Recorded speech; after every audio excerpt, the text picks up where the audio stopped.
1 minggu lebih sudah Guntur Bumi mendekam di dalam tahanan Polda Metro Jaya dan kabarnya tubuh sang tabib sudah tak lagi kuat menahan dinginnya lantai tahanan. Sampai-sampai ia menolak beberapa kunjungan dari sejumlah orang lantaran dilanda depresi berat. Bahkan salah satu orang yang akan menemuinya kemarin adalah Irfangi, korban Guntur Bumi yang merasa ditipu oleh Guntur Bumi sebanyak 76,2 juta rupiah. Kondisi Guntur Bumi yang mulai melemah ini juga dibenarkan oleh salah satu kuasa hukum Guntur Bumi, Yasin Hasan. Namun benarkah jika kecemasan Guntur Bumi ini disebabkan status Puput Melati yang ikut terseret masalah hukum? Dia sendiri kan masih ada di dalam tahanan. Sekarang dalam keadaan stres berat. Tadi saya mau ketemu katanya dia lagi stres berat, jadi nggak bisa ketemu. Pusing, nggak pusing dia. Pusing mengembalikan semua uangnya tuh. Ya karena mungkin banyak yang nuntut ya, pusing sekali gitu ya, sehingga nggak bisa ketemu. Manusiawi kalau misalnya suami dalam suatu perkara terus kemudian istri terbawa-bawa, itu kan manusiawi, ada sedikit shock gitu, itu biasa. Ya jawabannya udah tahu semua lah. Tidak hanya itu saja, stres dan pusing yang kini dialami Guntur Bumi memang bukan berasal dari santet apalagi ulah makhluk astral seperti yang lazim ia katakan pada pasien-pasiennya dulu. Pusingnya ia ini karena dalam sehari Guntur Bumi dipaksa untuk mengeluarkan uang sebanyak 400 juta rupiah untuk membayar semua ganti rugi sejumlah mantan pasiennya yang telah menyeretnya ke dalam tahanan. Lantas, benarkah jika mulai kemarin Irfangi dan beberapa korban lainnya telah mencabut gugatannya ke Polda Metro Jaya setelah terjadi kesepakatan dengan pihak Guntur Bumi yang akan membayar semua kerugian material para mantan pasiennya? Iya, sudah pencabutan. Hari ini juga dicabut. Saya sudah tanda tangan untuk dicabut. Pencabutan. Iya, ini surat pencabutan. Ya. Hari ini 400 juta untuk beberapa orang. Nah, pertemuan hari ini memang itikat baik dari Guntur Bumi untuk mengembalikan kerugian-kerugian para korban. Ya, otomatis dengan dikembalikan kerugian para korban, artinya korban tidak lagi mau menuntut.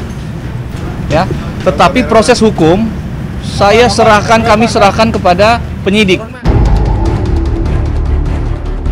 Pengobatan alternatif yang dilakukan Guntur Bumi memang menjadi kontroversi hingga hari ini. Pasalnya banyak hal-hal yang dianggap ganjil serta tak masuk akal.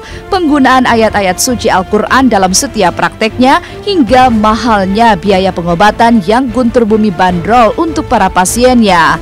Lantas seperti apa Imam Besar Masjid Istiqlal, Kiai Haji Ali Mustafa Yakub melihat polemik yang terjadi di antara Guntur Bumi dan mantan pasiennya?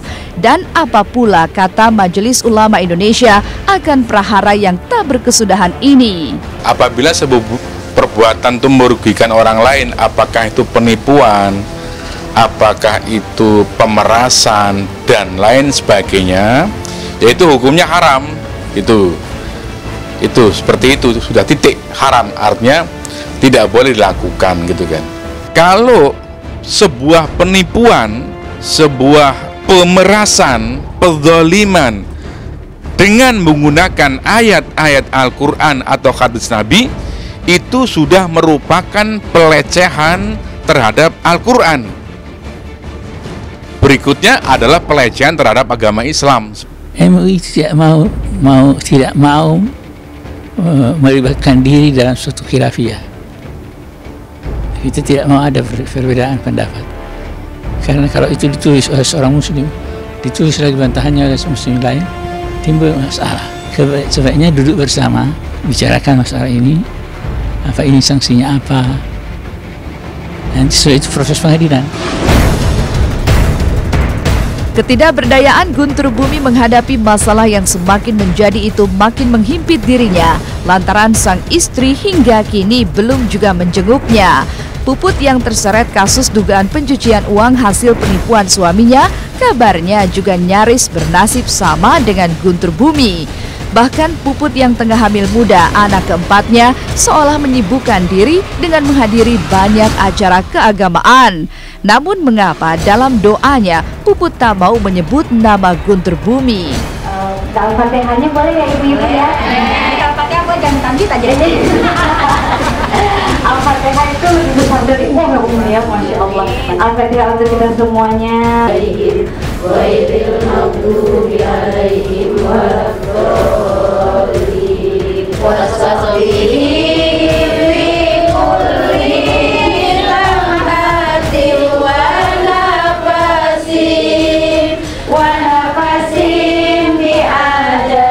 Yang paling penting itu ya Umi ya. Jadi jangan jadikan ujian, teguran atau cobaan itu jadi kita bersedih hati atau kita jadi lebih aduh kenapa ya hidup kita seperti ini ya gitu. Tapi di sini semuanya adalah ketika ada cobaan itu kita disayang sama Allah kita. Amin. Dia curhatnya sama Allah kayaknya nih, nggak pernah curhat sama orang. Walaupun curhat paling ya bagaimana ya biar kita cantik gitu ya, Put ya. Jarang curhat dia. Curhat nggak Mung? Sedah curhat nggak? Enggak, jarang. Supportnya kita sih paling bilang sama Umi Puput, semakin orang itu diuji semakin tinggi imannya. Mudah-mudahan dengan ujian ini nggak menjadi apa ya? Kalau orang kadang-kadang perempuan itu kayak tulang yang bengkok tadi ya, tulang rusuk yang bengkok. Kalau terlalu dimanjain, ntar dia malah jadi bengkok. Terlalu dipecahkan atau terlalu dikerasin juga tadi patah. Jadi aku bilang ya udahlah, Put jalanin aja. Toh Allah Maha tahu. Itu aja sih jawabannya. Kalau bahasa kita suka bercanda, kalau kita berdoa, ya Allah kau tahu yang ku mau gitu ya. Gitu aja sih. Gitu. Jenguk kemana Teh? Jenguk siapa? Jenguk Babe. Waduh saya belum tahu nih. No comment. Didoain aja dari jauh ya, didoain aja dari jauh.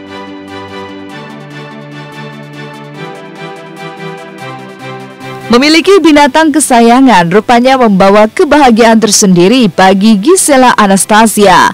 Lantas seperti apa keakraban yang terjadi di antara Giselle dan Coklat, anjing kesayangannya?